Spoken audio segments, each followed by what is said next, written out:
नहीं माते, मैं कृपा करने वाला कौन हूँ? मैं तो निमित्त मात्र हूँ। ये तो मेरे गुरुदेव तथा आपके आराध्य सूर्य देव की कृपा एवं आपकी सतत सेवा का फल है। व्यक्ति यदि निस्वार्थ निष्काम होकर किसी के कल्याणार्थ सेवा करे तो उसका प्रतिसाद ईश्वर अवश्य प्रदान करता है माते। धन्य है वो माता जिन्होंने तुम्हें जन्म दिया।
बंद करो ये स्वांग।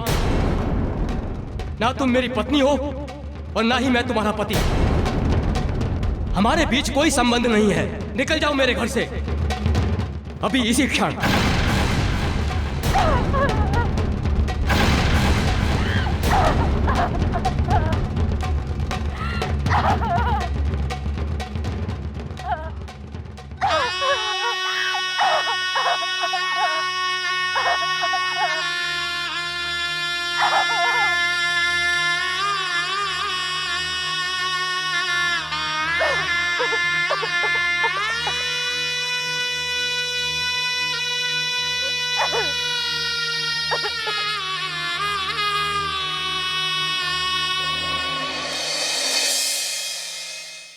तदोपरांत हमारे पूर्वजों की आत्माओं का क्या हुआ गुरुदेव?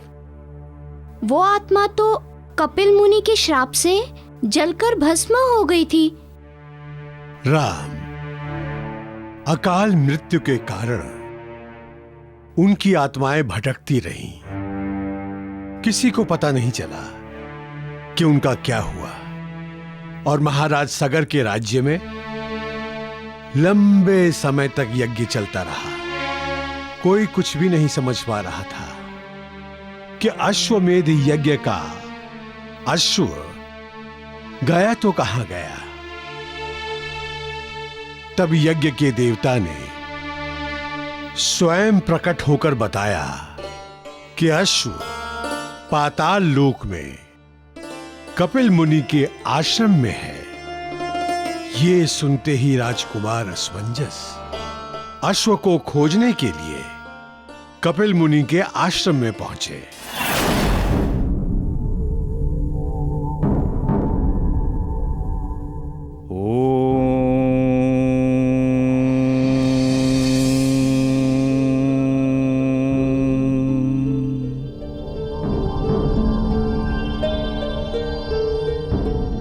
अश्व तो दिख गया, परंतु मेरे अनुज कहाँ हैं? वो नहीं दिख रहे हैं।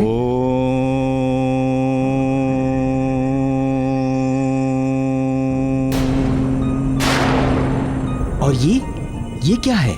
इतने विशाल क्षेत्र में फैली राखों की ढेर।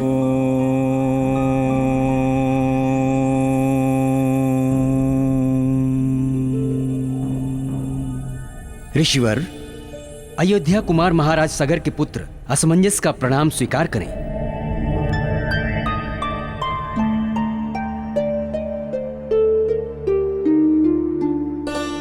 आइए राजकुमार, हमारे आश्रम में आपका स्वागत है। कहिए, कैसे आना हुआ? मैं आपकी क्या सेवा कर सकता हूं? ऋषिवर, मेरे पिता ने अश्वमेध यज्ञ का अनुष्ठान किया है, जिसका अश्व लेकर मेरे 60,000 भ्राता निकले थे, उन्हीं के विषय में जानने आया हूं। अश्व तो वहां आपके आश्रम में बंधा दिख रहा है, परंतु मेरे भ्राता कहीं दिखाई नहीं दे रहे हैं। क्या आप बता सकेंगे कि मेरे भ्राता कहां हैं? ये राग की ढेरिया देख रहे हो? ये तुम्हारे भाइयों की हैं।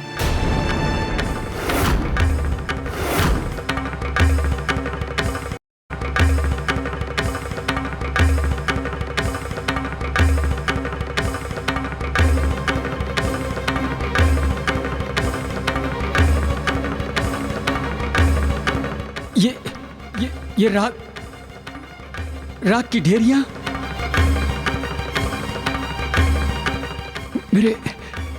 मेरे भाइयों की। हाँ, मैंने इन्हें अपनी योग शक्ति से भस्म कर दिया।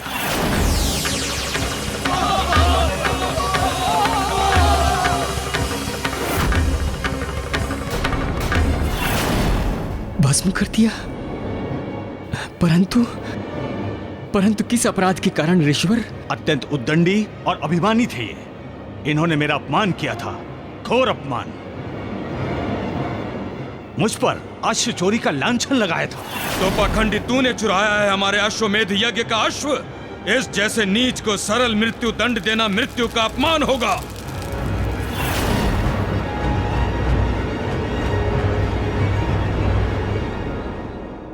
इन्हें इनकी भूल के लिए क्षमा करें ऋषिवर। इनकी ओर से मैं आपसे क्षमा मांगता हूं।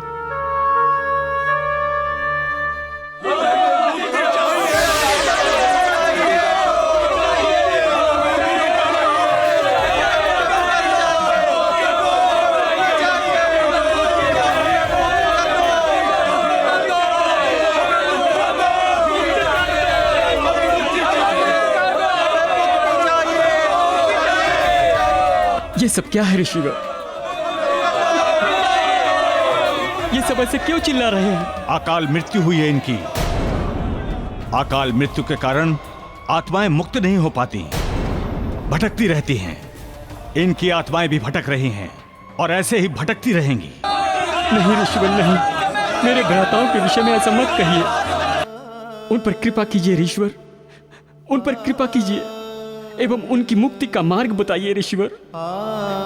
उनकी मुक्ति का मार्ग बताइए। राजकुमार असमंजस, तुम सही अर्थों में इक्ष्वाकु कुल के वंशज हो। गर्व करेगा तुम्हारा कुल तुम पर। इन सब की मुक्ति का एक ही मार्ग है राजकुमार। वो कौन सा मार्ग है ऋषिवर? कृपया बताएं। वो मार्ग है ब्रह्मलोक में बहने वाली गंगा का धरती पर अवतरण। उसी मुक्तिदायिनी गंगा जल के पवित्र जल से इनकी मुक्ति हो सकती है।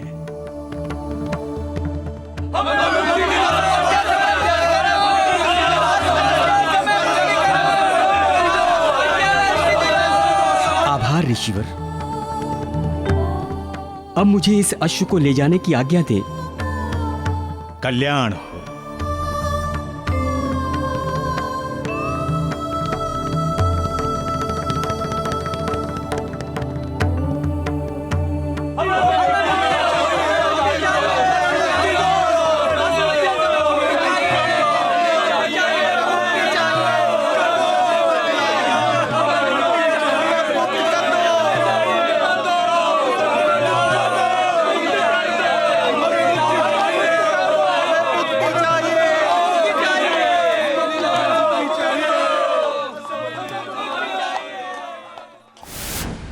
राम, असमंजस ने कपिल मुनि के आश्रम से अश्वमेध यज्ञ के अश्व को लाकर पूर्ण आहुति तो अवश्य करवा ली राम, किंतु महाराज सगर अपने 60,000 पुत्रों के समय से पहले हुई मृत्यु का शोक सहन नहीं हुआ।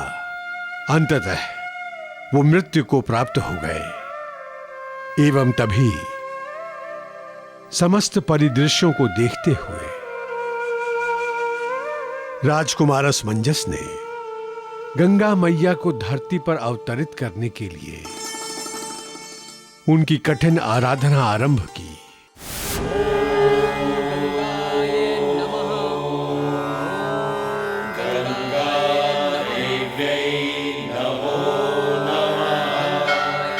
ॐ देवी सुरेश्वरी भगवती गंगे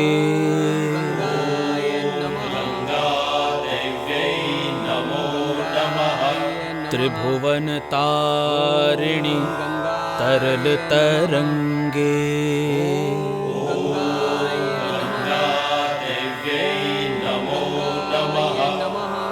ओम देवी सुरेश्वरी।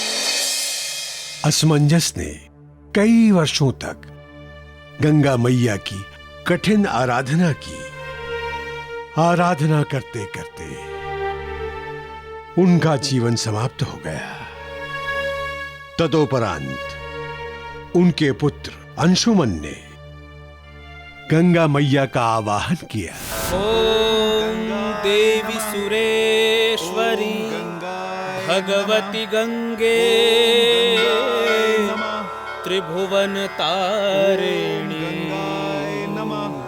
तरल तरंगे। अंशुमन की मृत्यु के पश्चात उनके पुत्र भागीरथ ने बचपन में ही ये प्रण लिया कि वो अपने पूर्वजों की आत्मा की मुक्ति के लिए गंगा मैया को धरती पर अवश्य लाएंगे। भगवती गंगे त्रिभुवन तारिणी तरल तरंगे।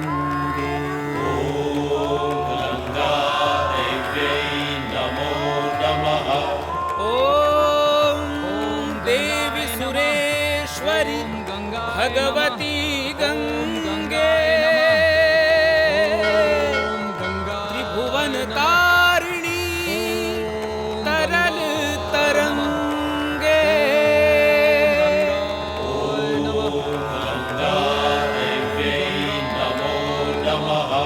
ओम गंगा देव्यै नमो नमः।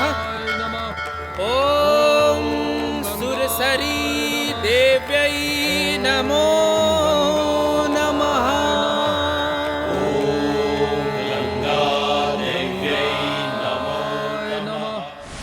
अंततः भागीरथ की तपस्या सफल हुई और गंगा मैया ने उन्हें साक्षात दर्शन दिए।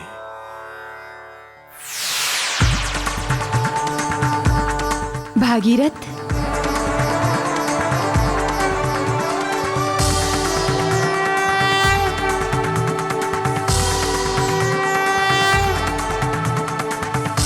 प्रणाम माते।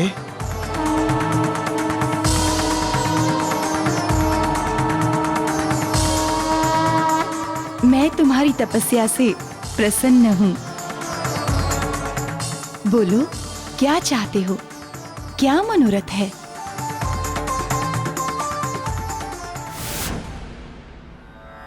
भागीरथ ने गंगा मैया को बताया कि वो अपने पितरों की मुक्ति के लिए अपने पितरों का तर्पण गंगा के जल से करना चाहते हैं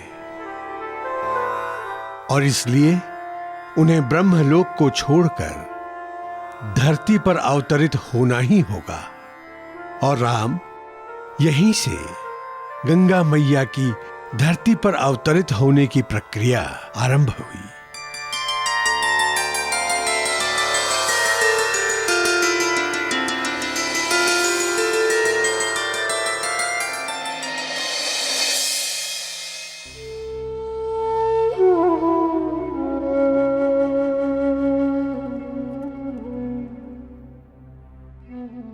माता रक्षिता, आप इस प्रकार अधीर ना हो। अपने आराध्य सूर्य देव पर पूर्ण आस्था रखें। आपका कष्ट अवश्य दूर होगा। अब और कितनी आस्था रखूं? कैसे रखूं? अब और धीरज नहीं धरा जाता मारुति।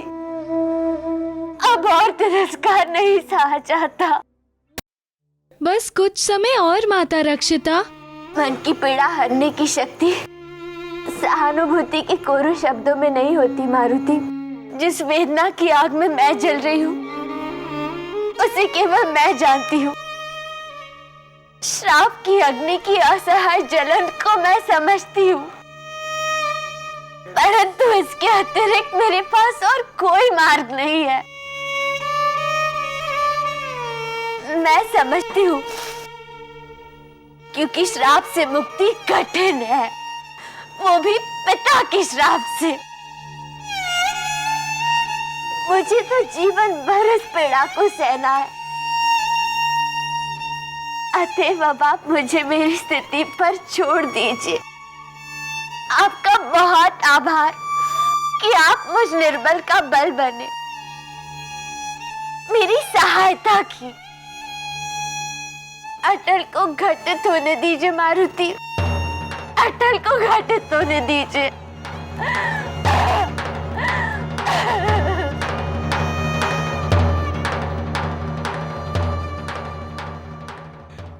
ऐसे यहाँ बैठकर क्या विलाप कर रही है? मानो घर में किसी की मृत्यु हो गई हो। जाओ यहाँ से, जहाँ से तुम आई हो। कहीं अधिक घाव तो नहीं आया?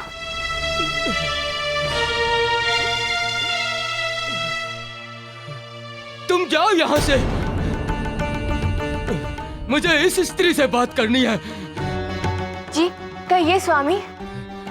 नहीं हूं मैं तुम्हारा स्वामी, क्योंकि तुम मेरी पत्नी नहीं, समझी? ऐसा मत कहिए, मत कहिए ऐसा। क्यों ना कहूं ऐसा? तुम क्या समझती हो कि तुम्हारी इस छलावापूर्ण सेवा से मोहित होके मैं तुम्हें अपनी पत्नी स्वीकार कर लूंगा? कदापि नहीं, कदापि नहीं।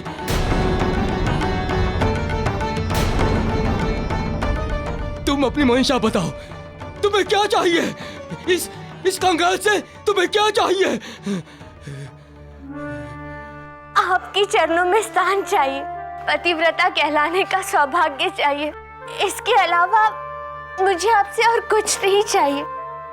वो स्थान तुम्हें नहीं मिल सकता, क्योंकि वो स्थान किसी और को दे चुका हूं मैं। वो स्थान तुम्हें नहीं मिल सकता, क्योंकि वो स्थान किसी और को दे चुका हूं मैं।